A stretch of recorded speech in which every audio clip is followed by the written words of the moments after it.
Hey there, and welcome to today's cribbage video. Today we're going to talk about trapping a 5. So first of all, when we say trapping a 5, what do we mean? We mean getting that 5 stuck in a run. And so what are the possible ways that we can get this 5 stuck in a run? We can get it stuck in a run with a 3 and a 4, which are the two cards below the 5. We can get it stuck with a 4 and a 6, which are the two cards that surround the 5. Or we can get it stuck with a 6 and a 7, right? Any of those three combinations along with the 5 will make a run of 3 for us, right? So those are the three different combinations of cards you should be looking for when thinking about the 5 trap.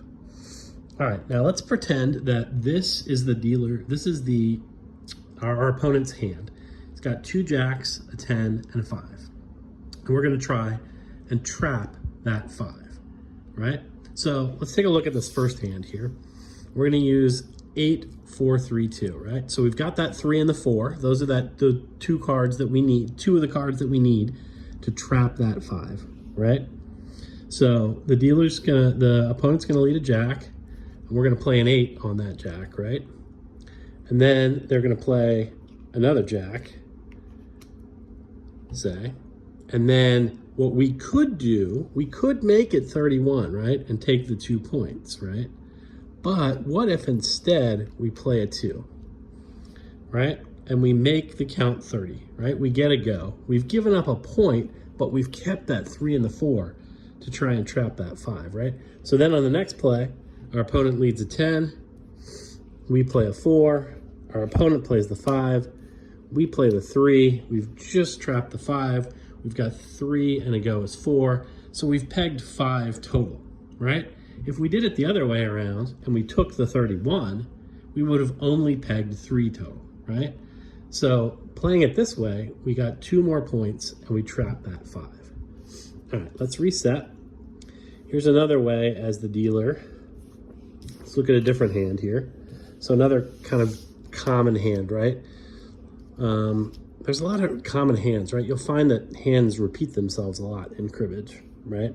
So now we've got 8, 7, 6, 2. Very, very similar thing to the 8, 4, 3, 2, right? So we're gonna get that jack lead. We're gonna play the 8. We're gonna get another jack. We're gonna play our 2. We're gonna get a go. We're gonna go 10, 7, 5, 6, right? So that's another way that we've trapped a 5. So you can trap 5s with a 8, 4, 3, 2 or 8, 7, 6, 2, right?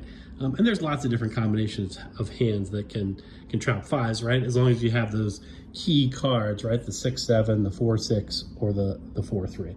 So you can trap a 5 as the dealer with your opponent leading to you. Now here's a couple of 5 traps that we can take a look at where we are leading, we are the pwn, and we're going to try and trap a 5, right? So this is a pretty common hand. You could also have 6, 6, 5, 4 as well, but we'll do it with 6, 6, 6, 6, 4, 9. And so we're going to go ahead and lead the 6 from this, right? And then we're going to get a jack response, right?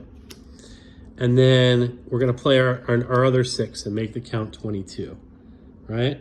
And so by making the count 22, we force the dealer to only be able to play their 5, right? So the dealer has to play the 5, making the count 27, and then we play our 4 for 31 for 5, right? So we've trapped that 5 by running out the cards 6, 6, 4. Right? So anytime your opponent has just face cards and 5s, that 6, 6, 4 combination is going to come in really handy for trapping that 5 and getting a nice run for you. All right, so that's one way to trap a 5 as the pwn. Now here's another way. This is a handy one as well, especially when you're behind and you really sort of need the pegs and you need to take a little risk, right? So if we lead the 8 here, right, you could lead the 4 because that's a safe card, and if it gets paired, you have the 7. But let's say we're behind here and we really need to try and make up some pegging.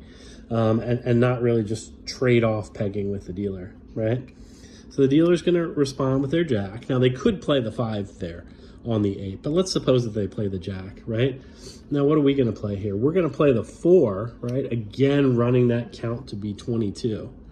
And what does that do again? It forces the dealer to play that 5, right? And then we're going to play the 3 and make the count 30, and that's going to get us 3, and it goes 4.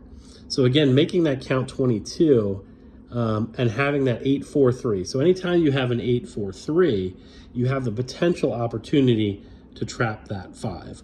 Now the 8-4-3 can go awry a little bit, right? Like let's suppose your opponent has a 3-2-1 with that jack instead. Then they might hit you for a larger run than you hit them for. But again, this is why I would only make this play in particular when I really was behind and needed to try and catch up. But it does illustrate another way of trapping a 5. So that's the 5 trap. So keep in mind, there's 3 different combinations of cards you're looking for in your hand to think, oh, I've got a chance at a 5 trap here. The 3-4, the 4-6, and the 6-7. And then we walk through a handful of different ways, both as the pawn and as the dealer, to try and trap a 5. Hope you enjoyed this video. Looking forward to speaking with you more.